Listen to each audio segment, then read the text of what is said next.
Why was that loud? That might be a little loud on our Yeah. What the hell? I thought the Well, fire I guess department was going off well, again over. we did have a birthday party here, and I just turned the volume on the speaker itself all the way up so that We got a dollar back in. we got to dial our end of it back down gotcha. just a little Okay. bit. It's a multi-purpose Facility here. studio, Yeah, workshop, party room. Well, I've had several people ask me, "Where do y'all do that at?" It's over at Lee's. It's like, but that background's only there for an hour. Yeah. Yep. We had, and thank goodness that Skinny come up with a great idea of hinging it up. Billy wants to, one of these days we'll do it. Billy wants to start the show and drop it down. Yeah. After the show started. We'll do that and show everybody. It just, you never notice it up in the roof, but it was Skinny's idea. I had bought a couple of wheels, and we were going to try and wheel it in and out every time. Yeah, we had a few ideas that sound like a lot of work. Yeah, that would have been a disaster, I'm sure. But anyway, it is what we got, and we got John Boy is on already. We see you, John Boy. So anyway, we'll do that sometime. Yeah, because it's multi-purpose facility. Yeah. Since John is already on, you want to just bring him in? Yeah, I don't care. Let's do it. And all right, buddy, we got you on. We'll just bring you in. What's happening, boys? Can you hear me all right? You're like, you got the shit going on right there. Yeah. Hey, you would think I might be in like some sound and video production or something like that. I don't know. I don't know. Looks like you're ready to drink. Looking behind you. Come on, boys. Come on, boys. We don't mess around. So, how's things going now? Is Baco announcer still? Is there two of you still there? So you're co-announcer, or so just I've you? I've been a one-man show probably for about, let's see, probably about 5 years now. So the last about the last 4 years at the original Bakersfield track, I was one-man show in it. I had Stephen Blakesley. He's one of the new promoters, one of the new PR guys for Kern Raceway. I had him the first 2 nights at the Bakersfield facility, but since then it's been just the John Candy one-man show, man. That and just good racing, like always. Yeah. But and you've been like I put in the intro to this deal. I've known you since I don't even know how long, but I remember you used to have, you were going to drag race. What was that? A green Roadrunner, big long green. Yes, Roadrunner? it was the pick color of the rainbow. It started out originally at forest green 383 Roadrunner, 4-speed transmission. Got that car from my Uncle Skinny. I think it was technically mine, about 13, 14 years old. And then my dad put it back together along with my uncles, and we got that thing going. And that's how my racing career started. Was my first car, a '69 Roadrunner. Yeah. So, and that, like you say, I'm 14 or 15 at that. I know you've raced quads, you've raced RC cars. Have you delved into the dirt oval any? Or I did a little bit of mini stock racing. My good buddy Lloyd Wren, he built mini stocks when they first came out. What was that, like 2000, probably 7 or 8, whenever they first came out at Speedway. Did that a couple of times, but never progressed off of that. So he very limited with racing aspect behind the wheel at the dirt track for sure.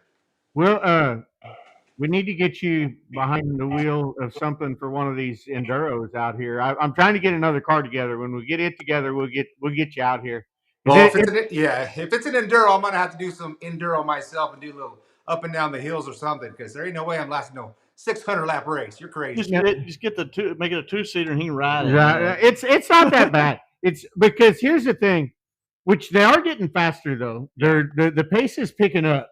Like, I think the difference between the first year I tried it at Devil's Bowl and then like that 250 lap deal at the Solo. Yeah. That thing, that was fast. We started out from the second year of the 600, and it was like stock motor cars and the big body 4-door cars and Crown Vics and stuff. And then now, if you got that kind of shit, you're in the weight. Yeah.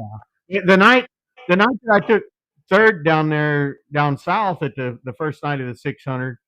Like that was it wasn't a leisurely drive, but you're not up on the wheel, got her hiked up, going all the way. You can drive, Okay. Okay. That point can still get around there. That'd be my only concern. But Yeah, we can fix tore up cars. Been doing that. that I, I've known you a long time, so we fixed up a lot of broke shit through the years. So I know that can be easily handled. yeah. So and when you announced RC cars a fair amount, didn't you? Did Yeah, you? so that's actually how I got my start in doing any type of announcing. So, we just had our baby last year. So last year we cut her down. I only did about 100 events last year. The year prior to that, I did 140 events. But it all started out with my good buddy Jimmy Johnson. He bought Bakersfield RC Raceway right there on Chester Avenue. And originally he was running the show, doing the racing, the race directing, announcing, and everything. And about the second week we were there, I just told him, he's like one of my best friends, right? I was like, dude, you suck. You're terrible. And he's like, you know what? Then you do it. And that's how I got my start in announcing. So Yeah. just progressed from there. I did that for about a year or two. And then Scott hit me up at the Speedway. He said, hey, man, I heard you're announcing. I said, not really. I'm just helping a buddy out. But he's all, come on down. And the rest is history. Halfway through the first night, he's like, hey, you're my guy. Let's do it. So, And if you can, yeah. if you can keep track of the RC cars, the big cars are oh, easy. it's no big deal. Yeah. No, You're going no from way. 3.5-second laps to 14, 15, 16-second laps. Especially like he's driven the RC sprint cars, and those things are just amazingly wicked fast. And but yet to see two or three guys like battle for the lead and race each other clean, doing 3 second I laps. can't do it. Yeah, no, I can't do it. I run stock slashes, and I did okay at that. But like there's no like David Mayhew, John. They just take them cars and like they're doing 3 second. Just you can't even see them. And when you spin it out, you go 5 laps down. I'd probably be thinking about like I'd be thinking I'm doing good, but my car's over in the corner, so I done lost track of the wrong We car. see a lot of that. We see a lot of that. Yeah. At the one place we used to race, they did a like a bread pan, took one of those tin pans. Yeah. You put it on the slashes, the stock slashes, and everybody shuffled controllers. Yeah. And then they shuffled the cars. And so you didn't know which one, you had to figure out which one was yours on top of, and then go and race it, I would just not go. I would just not go, and the one sitting still is mine. That's what I would do. But that was fun to watch and participate in and all that stuff. But yeah, if you can announce those and stay on top of that, I'm imagining that big cars are a little bit easier. It is quite a bit easier. I mean, and with all the technology these days, with everything's transponders and the information's there for you. Like for an announcer, it's just it's cheating. It's absolutely cheating because I have the information. I have not all the sponsors and all of the car drivers, but especially when we get traveling series that come, they do a pretty good job of giving you the information you need to get out to the folks. And I try to do that as much as I can, because those people help out these racers a ton. So that's a big thing for sure. Yeah, and I had something on my mind. Well, I announced. They invited me up there as a guest announcer once.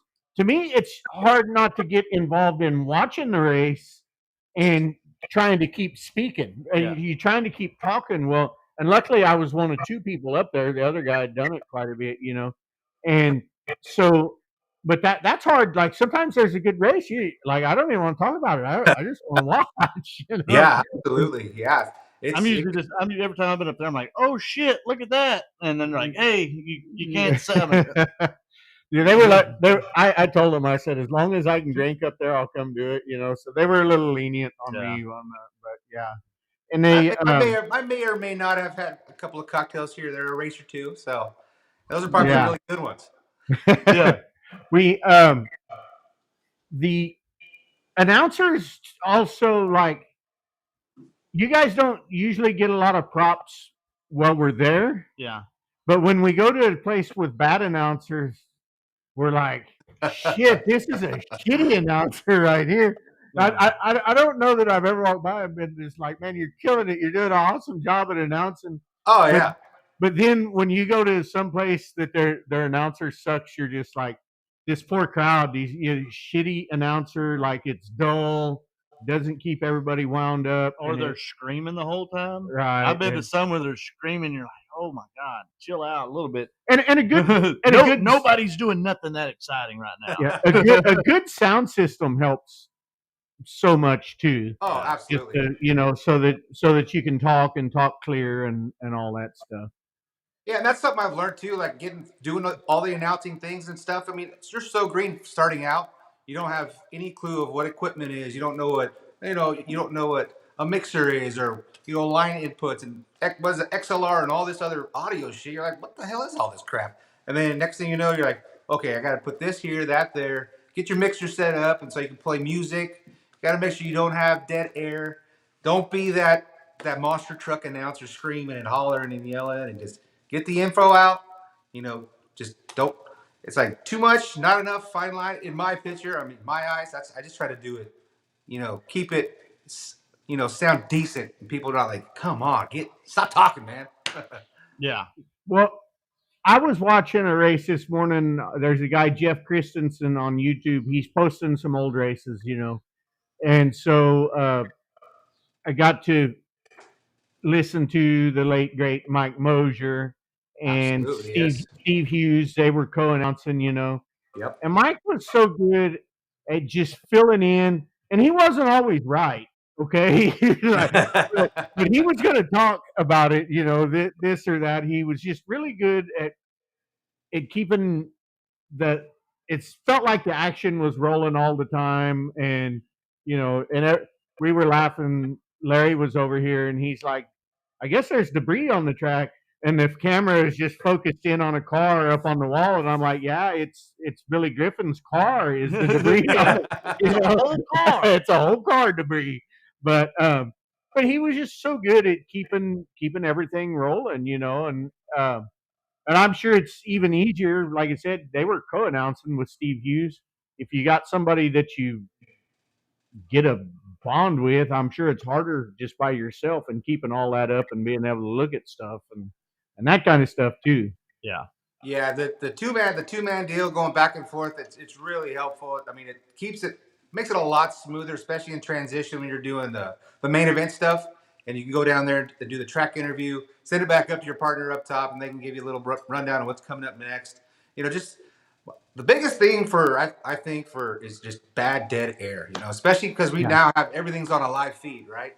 So you're feeding, and then you're like, man, I'd like to have a little time so my fat ass can catch a little breath of air before we get into the next one, climbing back up the stairs, back into the booth, and play a little music and get that going. But the smooth transition, but the two-man show really helps. I don't have that much experience with the two-guy thing. I did a little bit in the beginning with Mike Patterson, and we had a good back and forth. It's just I'm not used to the two-man thing. Like when I had Blakesley, it was nice because he knows racing really well. He's been around it. He knows all, how a car works. For the most part, especially with more asphalt stuff. So the dirt stuff's a little different. We know that.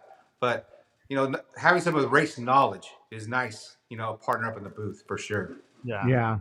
So we got a comment here. He's asking about the Texas tracks to have good enough speakers that you can hear the announcer while the cars are under green.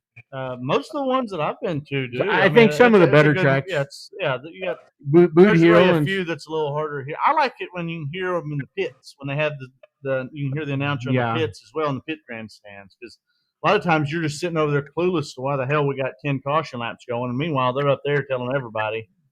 So I don't know. And I imagine it's coming real soon that everything that we'll get to connect to Bluetooth where you can listen to it in earbuds also. Well, I mean, if you buy a transponder, you at least know what the receiver, something that's going on. You at least know as much as the drivers. Right, yeah, which that, is sometimes next to that. nothing.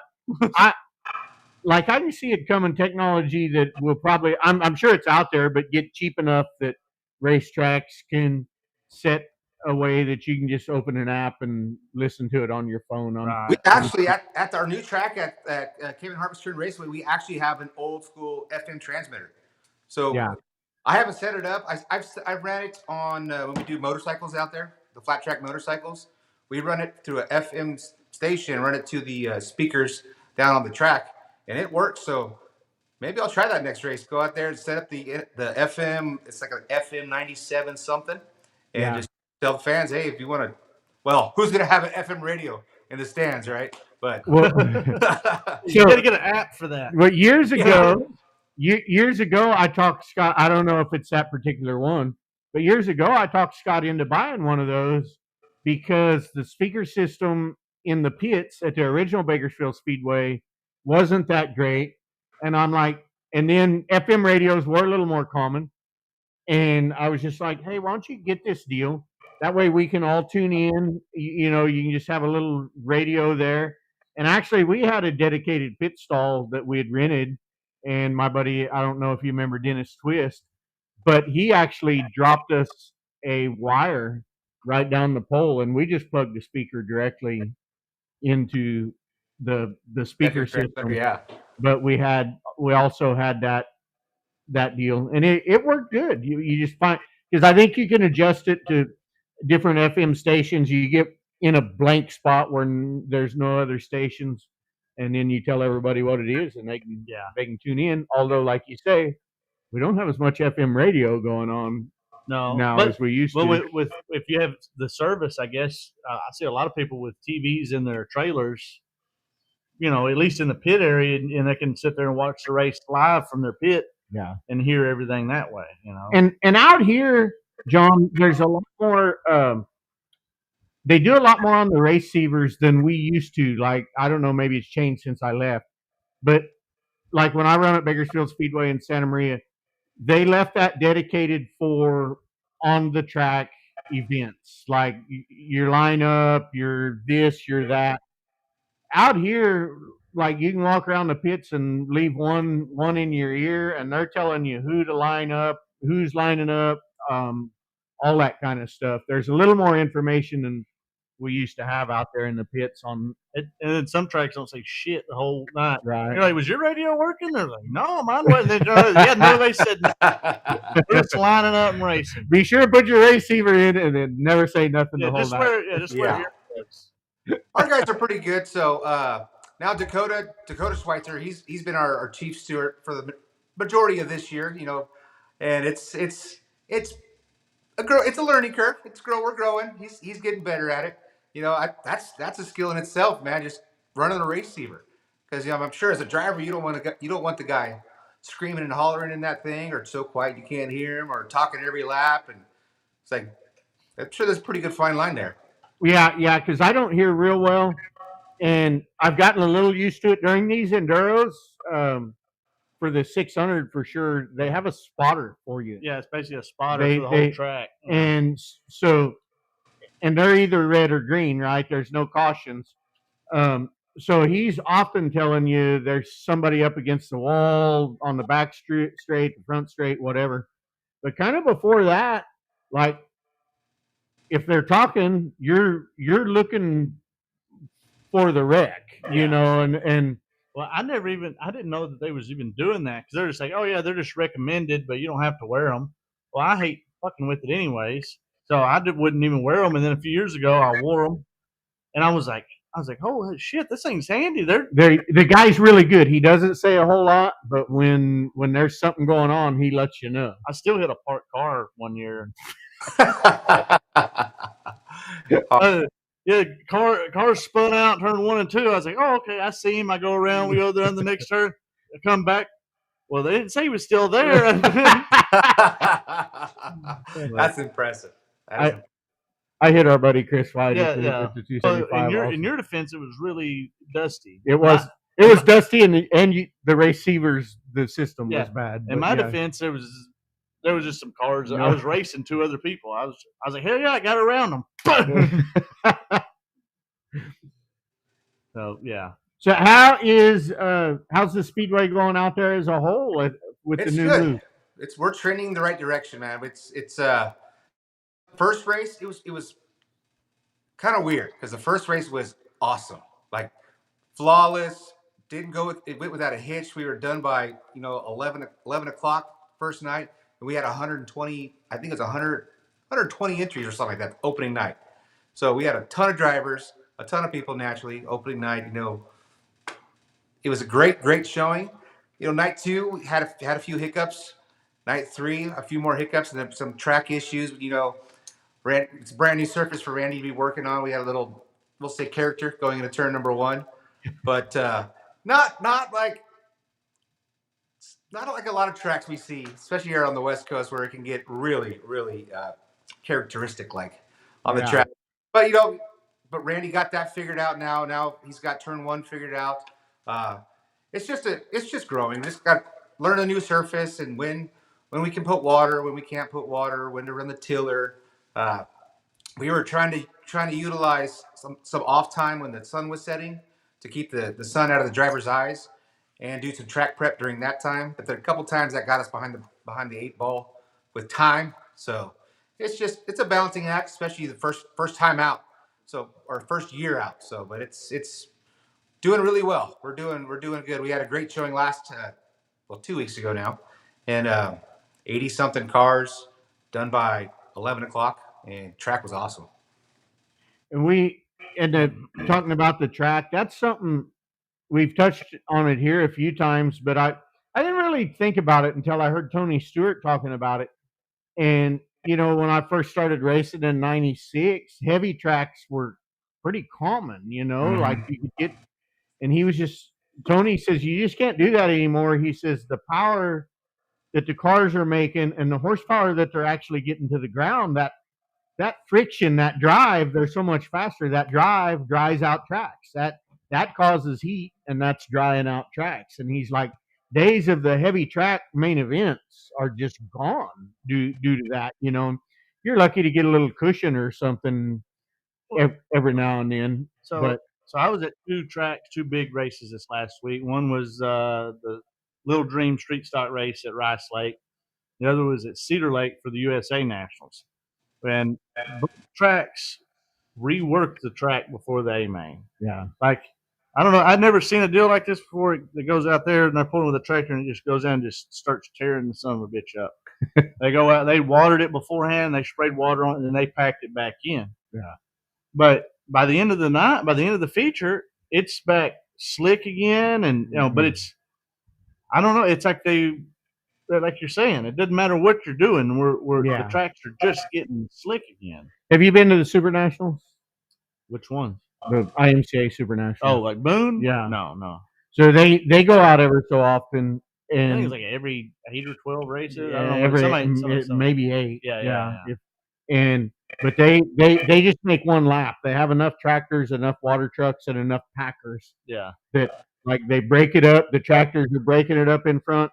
The water trucks spray straight down, and then the packers follow behind. They do one lap, and then I've they seen bring. the Packers and stuff. Yeah, Like that, pictures of stuff out there. it's pretty cool. But even like they do it every 8 races or so, and because it just goes from good to not quite as good. Yeah. Or, It kind of depends on the material too. Yeah. Blackland stuff acts a little different than the red, and sometimes the red's a bunch of sand. And Yeah, we've had it all this year. We've had the super dry slick. We've had you know slick to a cushion that's gnarly, super razor thin up top, run out of the top and have to go to the bottom. We've had it all, and no matter what, it doesn't matter what you do. As a track owner promoter, and that's not my role, but I hear it all the time. Those you cannot please a racer. Right.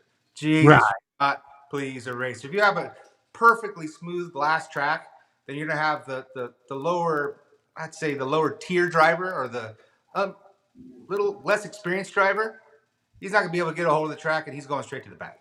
Where you put that kid that's been in the car 2 years in a sport mod, give him a heavy track, and he can run top four. So Yeah. I mean, but then you got modified drivers, or a lot of the guys like it slick, most of them.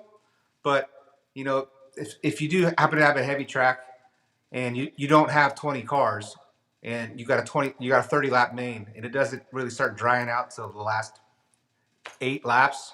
Then you got guys complaining, well, we burnt the motor down. We burnt the motor down. It was just it was a dyno session out there, and I was like, well, your dyno sucked because you finished third, buddy. And we got a guy that started fifth and won it. So what do you do? Yeah. It's just, we were again watching that video earlier today, and I was chuckling at the IMCA modifieds because they were all just flatty patty, like looked like you could have taken them right from the speedway on dirt out to the old Mesa Marin and raced them. Like you could have, if you could have finished one race early enough in the night, you could have went over and entered the other because they just didn't move. They were just down on the ground, low, and they're probably leaf spring cars still. Yeah, they might have been. Yeah, yeah. It was in '97 what we were watching earlier today. They at least had the 3 links in them. I think. Yeah, not very much. Some monoleaf stuff maybe too. Yeah, his dad's the enduro car is it's on monoleafs. It's pretty cool. So Nice. we're gonna have to fix. I think they got bent in that last wreck. Well, we gotta re-arch. They're like, we'll re-arch them. I mean, all right, whatever. Well, how long ago was that race? Huh? How long ago was that race? March. And we don't know if it's bent yet. Come on, boys. Well, we just got the frame straightened, so we just changed it up to the backhoe last week. It just got in the shop over the last week. So okay. Well, we're racing. He's racing it next week, so you had to start on it at some point, right? I need to pull 723 around here at some point. I'm surprised I didn't see it. Yeah. Only the front and the back clip were bent, so I thought he would wait till a couple of weeks before a big race. Of course, perfect. Yeah, I do have a little thing I work on my leaf springs with, though, if you guys need it. Yeah. So I was gonna try and be a man, and do them and re-arch them by hand. That didn't last no time. No. And I was like, no, that's yeah. Arch them by hand. Be a man. That's what Dad said he was gonna do. He said, I seen Doug Ingles showed me how to do this. Yeah. And I was like, oh Jesus. Doug Ingles is a tough old dude, man. Ain't none of us made up for that shit. Okay, I've spent a lot of time with a hammer and an anvil. I made my living shoeing horses for quite some time. Yeah.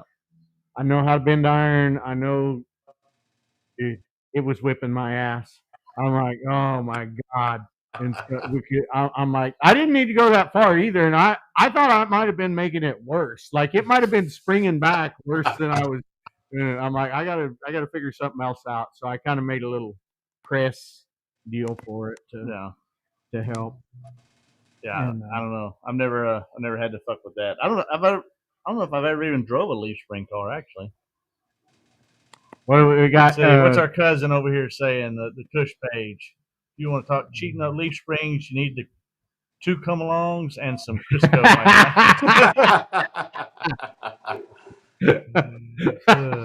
Sounds like a girl I knew once too. Yeah. Everything reminds me of her. 2 come-alongs and some Crisco. Yeah. You need them Oklahoma pit lizards are a little different over there. Like. What do you guys got going on next on tap out there? Next on tap is the Mosier race. So we've got the Mike Mosier that is next, not this Saturday, but the following. I believe that's the 12th. So we've got the Mosier deal. It's going to be another third Crown Jewel event this year, and then last one is going to be the Bud Nats. So we're winding down now. We've got 4 more regular races. And then we got a World of Outlaw race. We got a NARC 410 race, and the midgets coming in November. So the national midgets. So we got a lot of cool stuff still coming up. But yeah, Mosier's going to be a big deal. I'd assume no less than 100 cars again. So it's amazing. It's amazing too the support we're getting from actually the American stocks. So that like our entry level class. We don't have mini stocks anymore. So no 4-cylinder class. Yeah. But the Americans, man, we got guys like Roger Holder. He's running an IMCA stock car and still fielding a American stock too. And he's not winning every week. There's still other kids out there doing it. And but it's good to see that class which was really a hobby stock, maybe 6, 7 years ago, Yeah. is what the American is now, or our Yeah. American stock. It's just but it's great. We got great crowds, great entry level racing. We'll have modifieds, sport mods, hobby stocks, American stocks. That's been our four main divisions, and sprinkle in some sprint car stuff. But Americans are sweet. It's cool to see those kids out there. I'm glad to hear it's going good because, like, when they made the move, there was, of course, the internet had so much talk Oh and all yes. that, and but I'm glad, love Scott Schweitzer to death. He was always super good to me while I was out there, and everybody, and it's just good to see it all going good, racing going good in general, and happy for Santa Maria as well, and hoping you guys are getting some cars. So the Speedway was kind of on the opposite end of town before, and now it's closer over to Santa Maria than before. So should make it a little easier for them guys to get over to you and whatever. Yeah, we've had quite a bit of racers actually that come from that Orchid, the Santa Maria, Pismo Beach. So we got a kid. Do you remember Mr. King, 43K? So, Yeah, so his Ricochet. son is now racing. 14 years old, finished second to Tyler Bannister 2 weeks ago in the IMCA Sport Mod. Kid's 14 years old. It's unreal. yeah, Unreal. So I mean, we've got so much young talent coming out of there. Uh, Jason Bannister's been on a tear this year. Oh, Jason, we call him the old man now because now his son Tyler's been winning everything. Anything and everything everywhere. Not over on the West Coast, but back east, everywhere. And yeah, he's getting ready to make that move again to race the remainder of the season over the back east in that Boone, Iowa area and stuff. So, but Jason, he won 3 in a row. Uh, yeah, he's got 4 wins on a season. He's freaking doing awesome. But that kid, he's gonna be one to watch. King for sure. And he's in a 43 black 43 car, just like his dad's pro stock. yeah, And, yeah, yeah. That's I remember racing against his dad. So yep. That's cool. I like seeing the young kids coming up and racing. Hell, I was hanging out with Hot Carl over the weekend. He said his son's got a few heat race wins and did some. There was some big B mod race or mod race up there or something not long ago. And for whatever reason, they let IMCA mods run with the B mods, and there was like 8 of the IMCA mods. Well, Hot Carl Jr.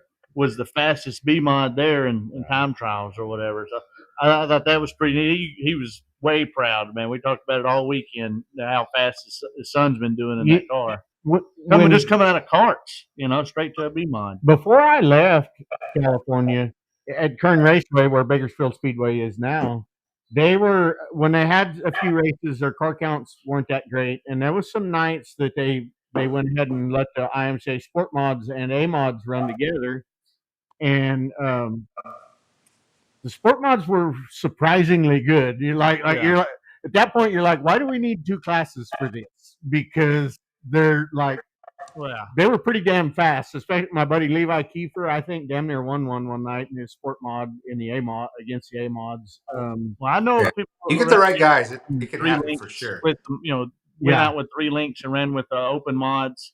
I want to say a few years ago, and I probably totally wrong on this. I want to say Chase Hatton went out with his pro mod, which is the 3 links in Louisiana with the slicks. yeah, Put a roof on it, put the American racers on it, went and ran a USMTS race with it, and got top 5 or something like that. I yeah, could be wrong, but I do remember him doing something like that and doing real well with that 3 link car. That's solid full bar, yeah. you know car that don't ever run those tires. You know what I mean?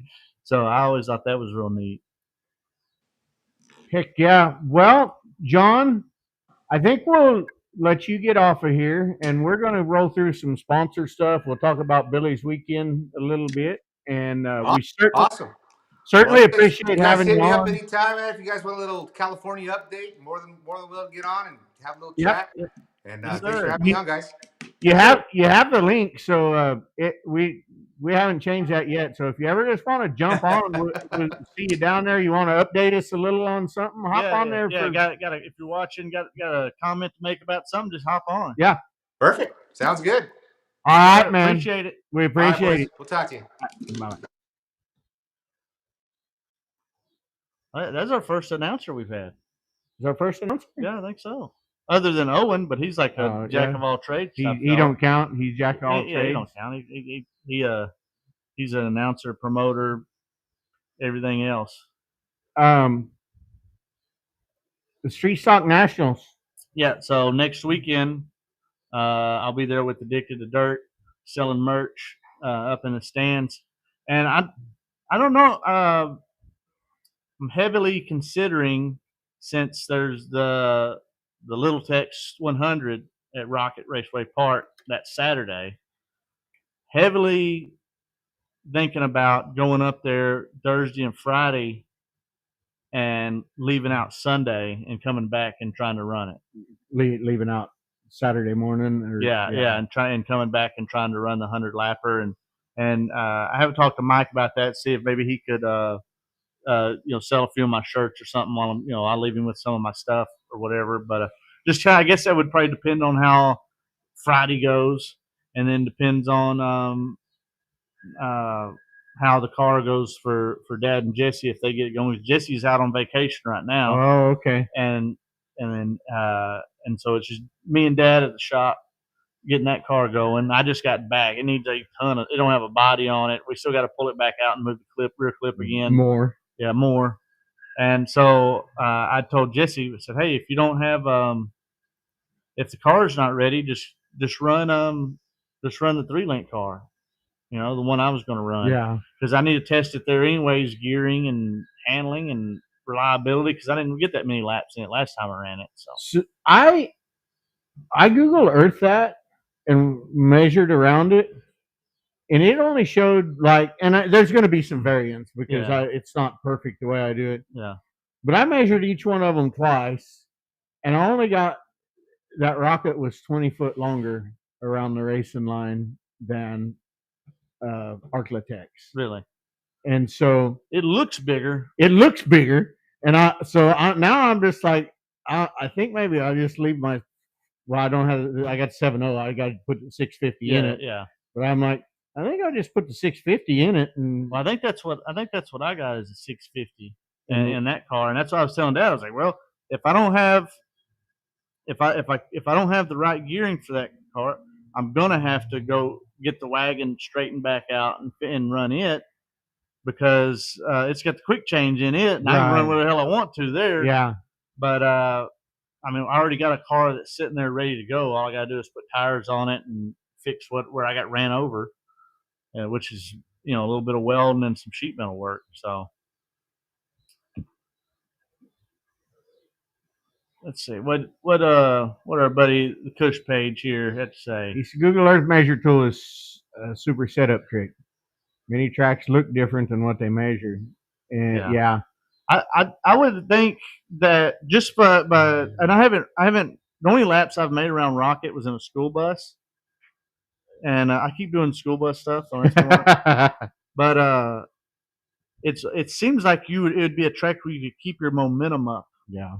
And I've heard of people flat footing it around there and stuff like that. So and Arclatex, I haven't ran a whole lot of laps there. 10 years ago, I ran like 2 races, and then we ran the solo race there in March. We went for that test night at Arclatex, and I have my LS set at 6,500, and if I run a real good lap, it would hit that right at the end of the straightaway. I want to say I turned like 67 or 68. I can't remember. I can't remember, but that track was heavy. That I could drive it way in and just barely had to let off just to let the car catch the nose a little and then just mat it again. Yeah. And so we're going to be later in the evening, probably last race. Yeah, I think it's a 2-day show deal going on, and then they're running the 100 lapper after.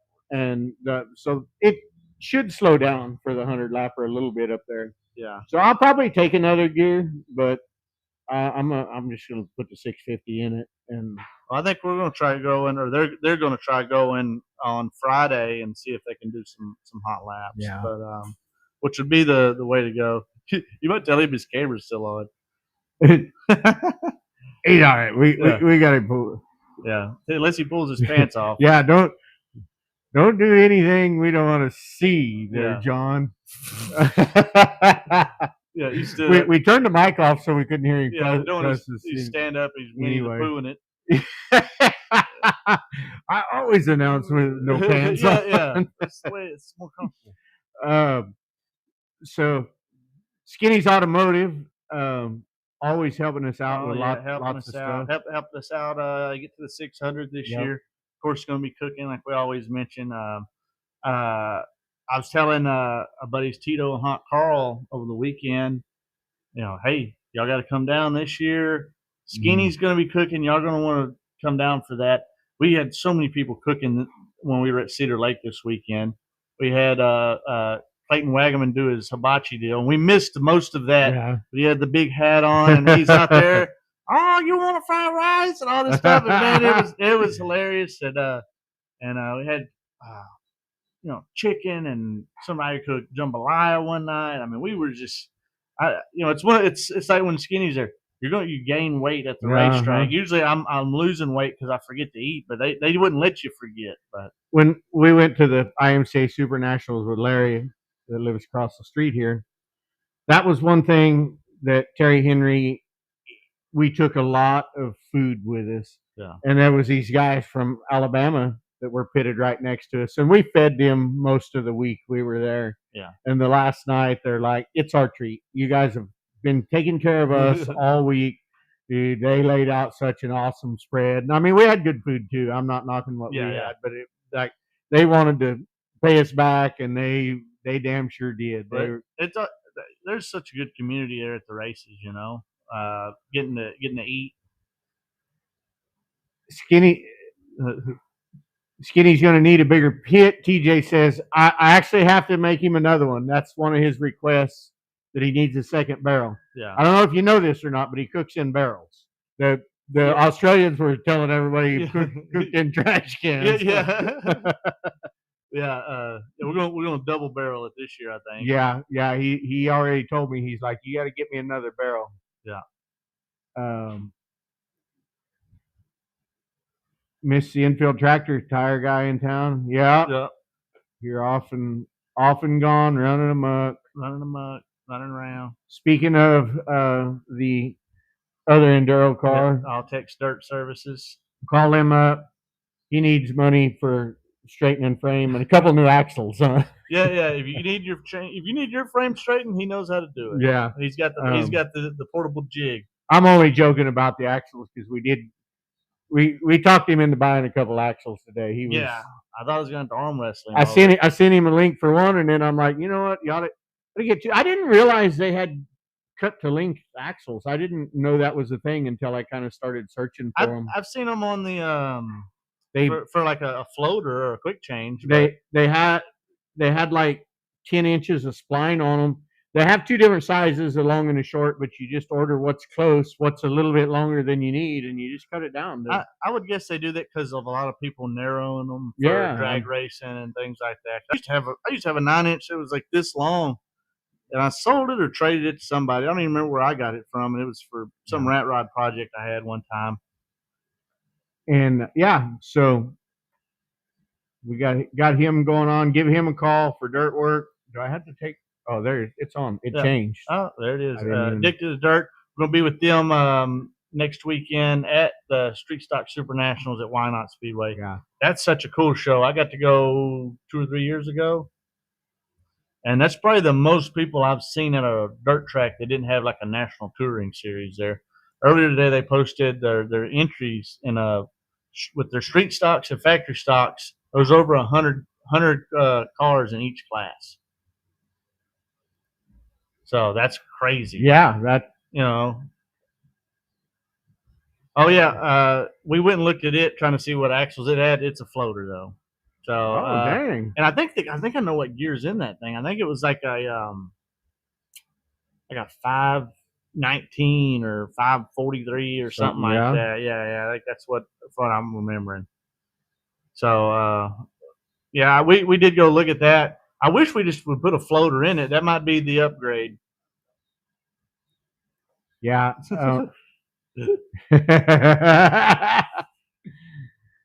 Yep. Get out of here, Charles. So we got skinnies. What? Oh, we got Oh yeah, full bore. your folks that helped you. Yeah, man. I'm still waiting on pictures and stuff from that deal, and they're supposed to be coming over at some point um, to do some racing, and so I'm hoping when they get over here, I can get to meet them, shake their hand for helping me out like that.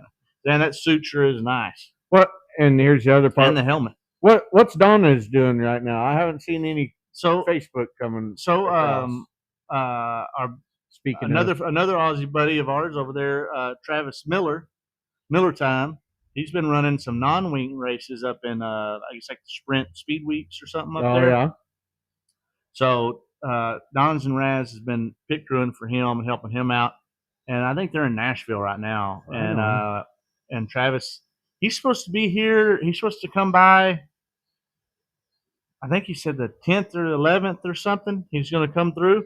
So if he's in while we got this going on, I'll bring him on as a guest because he's wanting to come by and have some beers and stuff.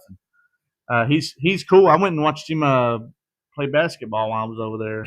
And he come and pit crewed for a little bit while the last couple of years. Matter of fact, I borrowed his Hans device, and then last year I think I borrowed a helmet or I don't remember. I borrowed something from him. I don't remember what it was. I know I signed a helmet for him. He wanted me to sign his helmet. He had to show me when we went over to his house. I can't remember the name. Somebody messaged me earlier and asked me if I was going to the Street Stock Nationals, and I said no, but Billy will be there. And he said, "Oh, I'll get over there and hit him up." And so I'll be there. Hopefully, like I was telling you earlier, I'm trying to get the old school bus legal kind of ish. We'll see how that goes. But at least ready to where I can do some camping in it and take it. I mapped it. It's a damn near 7-hour drive over there, which is pretty risky to take a bus that I just bought and drive that far.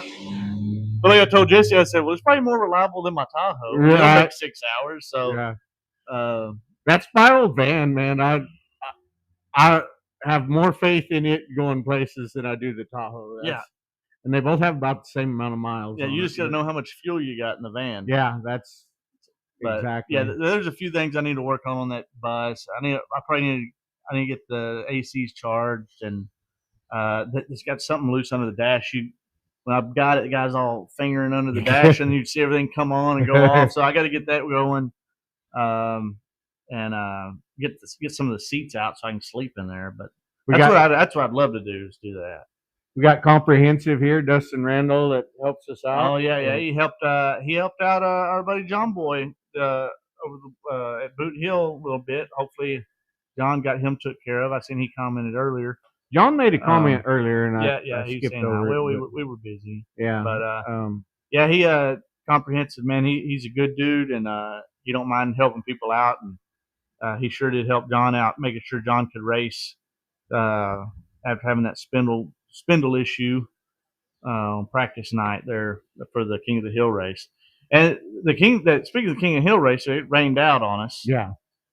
For the Saturday night portion, and I've been half tempted to show up and enter and start at the back of a seat next time, because surely there's going to be some people not show up. So I've been considering that. I just have to see. I just have to see how the rest of the month goes. Let's hit Big O here, and then we'll talk a little more about your trip. We hadn't talked to that at all. Yeah. Big old screens, and I was telling my buddies up there, Tito and John and Carl about the Big O screen deal, because they had some big screens. Cedar Lake has their own mounted up in the corner over there, and about the same size as the Big O screens down here. Wow! And man, it brings a whole other element to the race when you got those big screens there, or any event. I mean, he does all kinds of sporting events, concerts, and stuff, and at a great price. So if you're anywhere in the country, He's been to Florida and a few other places. I think he was talking about going up to Montana. I'm not sure if he was going to take it or not, but definitely hit up Big O Screens if you're needing to up your event game.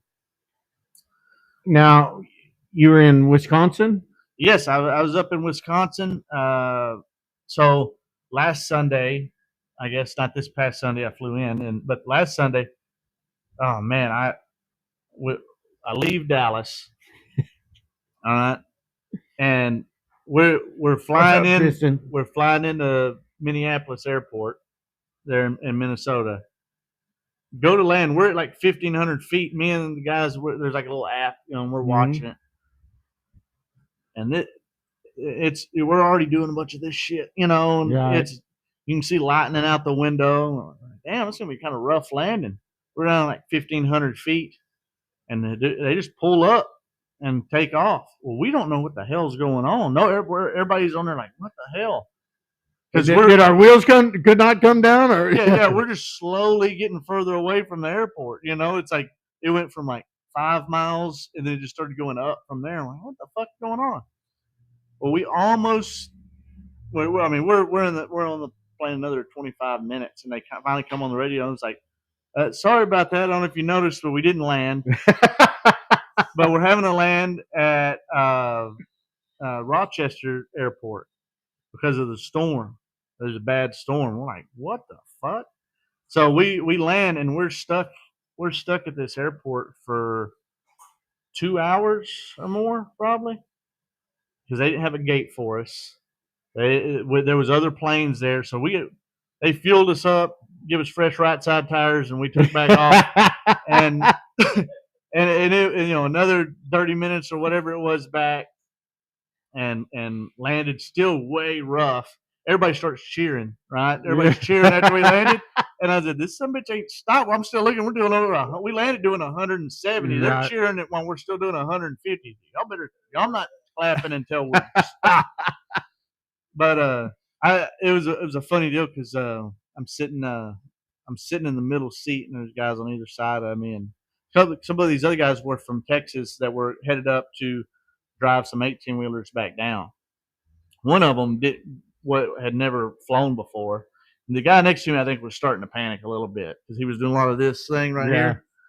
And then the other guy next to me, and I'm looking out the window, and you see the wing doing this. You're trying to follow the lights, and it's just we're bouncing all over the place, lightning in the sky. And I said, "Oh man, this reminds me of the beginning of that movie Castaway." And that dude just looked over at me and goes, "Dude, shut the fuck up." So I finally landed. I think we were supposed to land at 10 till 8, and I finally got off the plane at 10 till 11. And then me and Tito was there picking me up. He's like, "Dude, it was like a tornado here and shit. Like, it was bad." So we drive another 2 hours back to his place. Hung out the next day at the Big O, which is their bar, another Big O. They're in Rice Lake, Wisconsin. Hung out there, got way too drunk. Oh man, they had what do they call it, cornhole tournament. I didn't play because they got teams. They got kind of like a pool league deal. And anyways, that we got hammered. And I mean, it's a Monday night. They're up there drinking 7 days a week, So we got hammered, and the next day was really rough. I almost shit my pants at a gas station. Luckily, I avoided that situation because I was wearing shorts. It would have been obvious. Oh yeah. But so we did that, screwed around all day, and then there was the little dream, the street stock little dream race, and that's a cool race because it's crowd funded. I think they start off with maybe 10 grand or something like that. I don't know the whole deal there, but they're out when they start. They have a certain date or whatever, and they start pulling in sponsors for it. Not just like business sponsors, like me or you wanted to donate money for it. It's fine. So they start reeling that in, and then at the race, the whole time they're hustling the crowd. Come up here, sponsor us, this and that.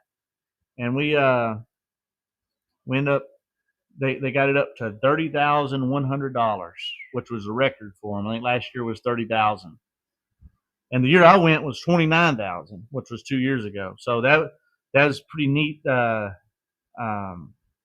I think between in our group there, me and Tito, we donated over $500. Yeah. So that was a pretty neat deal. And then we're just sitting up there drinking beer, eating cheese curds, and in this booth at the top of the stands there, they had these big booth deals, kind of like almost like a deer stand, that it overlooks. It's just the length of the stands, and we're just up there hanging out, and the announcer's going, "If we can get over $30,000, Billy from the infield tractor tire is going to throw the green." And I was like, well, I'm glad they asked. But we laughed about that, and then sure enough, got over 30,000. So I got to throw the green. I thought that was pretty neat. I did see that on Facebook. And what was cool, the flagman, he's up there. He had a helmet on, which made me nervous. Well, I didn't have one, but he was showing me they have the new deal, and they'd come out with. I've seen it online where each car has a little light inside of it. Well, so when he presses, yellow flag, the yellow light's on. It turns all the other lights on yellow, but inside the car is a little yellow light. And then it goes through everyone, even the checkered flag, is a little checkered light in there. Huh. And I thought that was a pretty neat deal. And he was like, it's making it way easier. He said it's like our second nine to having it or whatever. So that was a pretty cool setup, I thought. It seemed like it was, like, I don't know about the light in the car type deal, but I don't know. It had to be it has to be pretty handy. Yeah, I probably would have liked to have had it at the Solo 275 that one year. It would definitely be handy in an Enduro. Yeah, for having that red light pop on for sure. I wouldn't have to confuse it with my gauge lights. I don't think they work. Right. But anyway, so then we leave from there. Wednesday night, we go to Thunder Hill. It's a go-kart track, which is in the middle of nowhere. We bar hopped all the way there. Get this. We're in the middle of nowhere and just at a bar. We was just kind of going from one bar, have a drink, go to another bar, have a drink and a snack, bullshitting. And because their bars are like dollar stores here. You know what I mean? They're next to each other. There might be two in one building. So anyways, we're leaving. I'm already in the truck, got my seatbelt on. This lady comes out. She goes, I just realized who you are. Can I get a picture? So I get out. She wants a picture with me. I thought that was kind of funny. There was 3 other people in the bar. It's like 3 in the afternoon. So anyways, thought that was funny. And then the next bar we go to, another random town in the middle of nowhere, because it was like little towns we was kind of going through to get in the middle of a huge fucking field. Which is a lot of huge fucking fields up there. But it's just a go-kart track in the middle of nowhere. Well, we're in there, and we're bullshitting, and somebody that Tito and the other guys there knew, they're like, she comes in, she's like, hey, do you know who's sitting over there at the slot machines? Because most of these bars have a little, they can gamble up there. And I know, like Jimmy Mars. Super late model Hall of Famer, Jimmy Mars, which I met him last time I was up there. We got to tour his shop.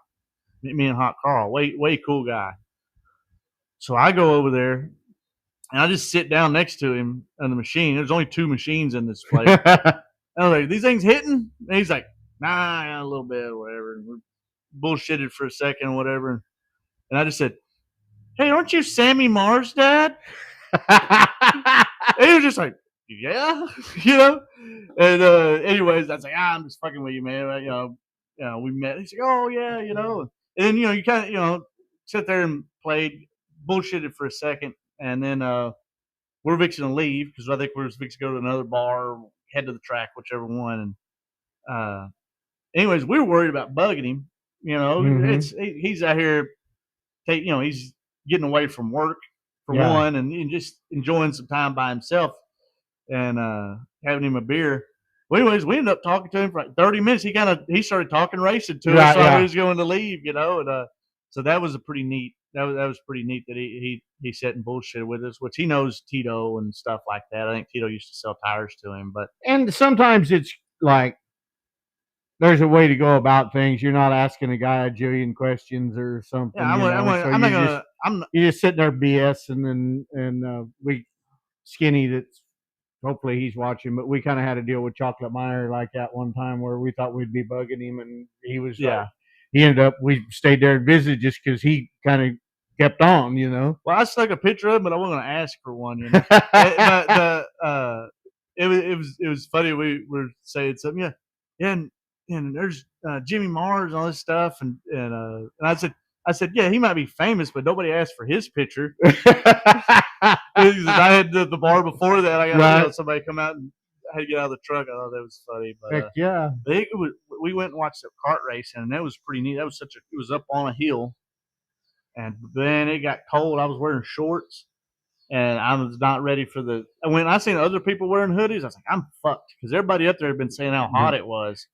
And I think it got down to like 50 that night, and the wind was blowing across there. I said, I gotta get in the truck. I don't know if it was on Snapchat or what, but you sent a picture and you're like, I'm the only one in pants. Everybody else is saying how hot it is. Well, that's why I wore shorts the next day, because so I'm like, look, I'm everybody's making fun of me for wearing pants, which it wasn't that cold, but it was like, I was like, y'all's days feel better than our nights right now.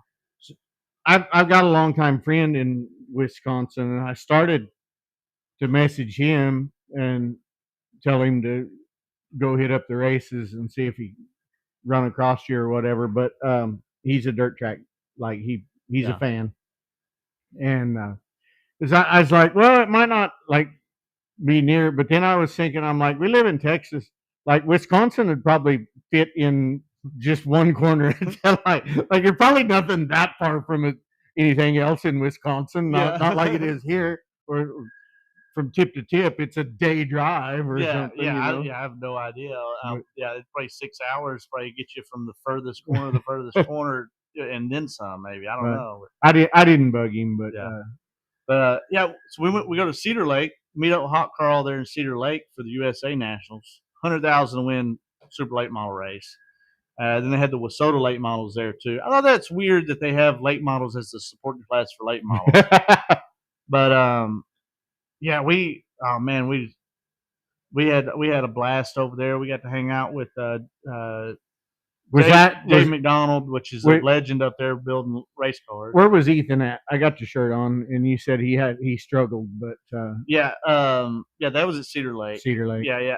It was weird because it's like there was a bunch of really fast guys that didn't do worth a shit. Yeah. Like, Bobby Pierce, Ricky Thornton were like mid pack. Turbo didn't make the A. I think Ethan might have got some kind of provisional. That's right. And then it was just a weird. It was the whole even in the Wissota late models, a guy that's got like hundreds, and I think over 500 wins there. He won Thursday night. From Saturday night, he didn't even make the feature. Not even close. Stacy and I were watching last night on when we were eating where we go. They had it used to be Mav, but it's something else now.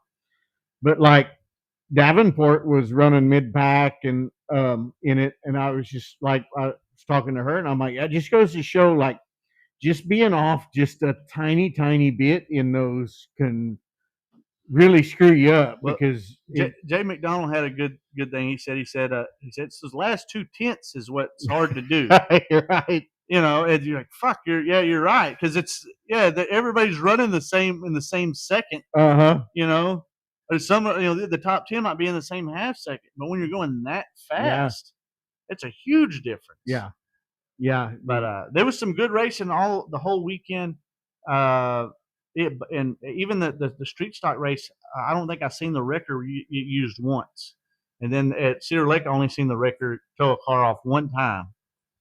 And that was a race for the leading. Can't think of his name right now. The 48 or 49 car with the gorilla.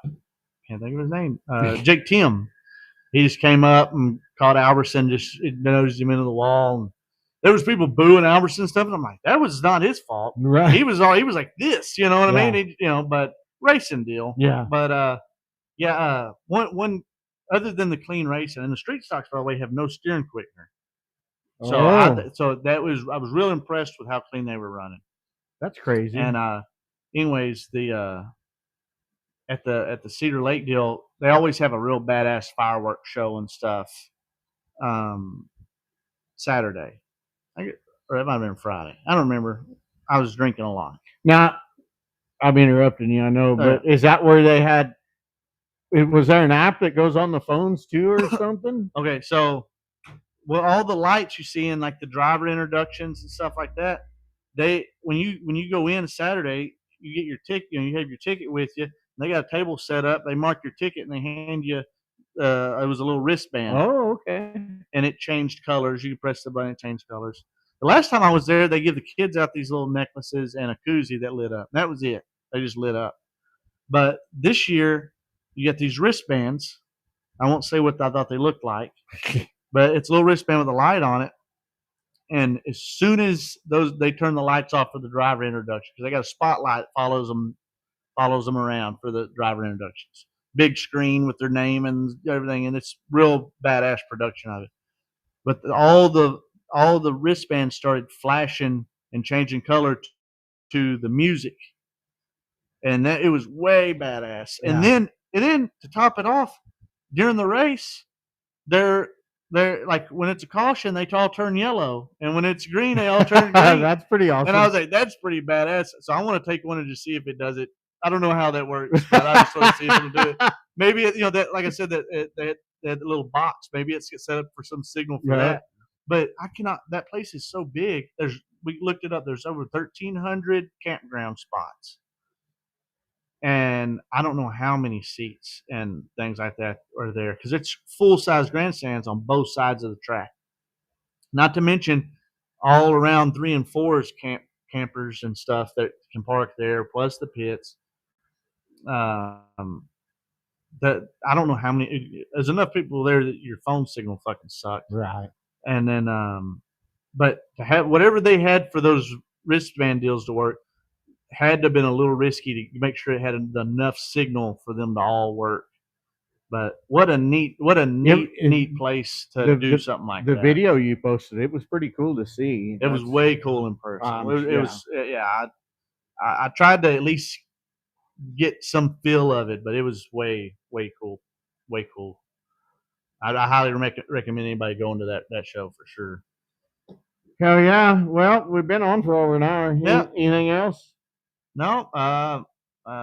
Little Tech 100 next weekend. 100. Street Stock Super Nationals next weekend. I'll be there selling merch. Like I said, I might just be there Thursday and Friday. I got to figure that out.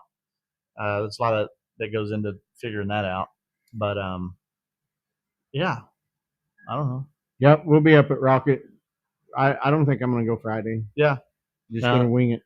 Well, Luke said he hopes to see us soon. Luke, head north up there to Rocket Raceway Park. It's in Petty up there, close to Paris. So head up there and next Saturday.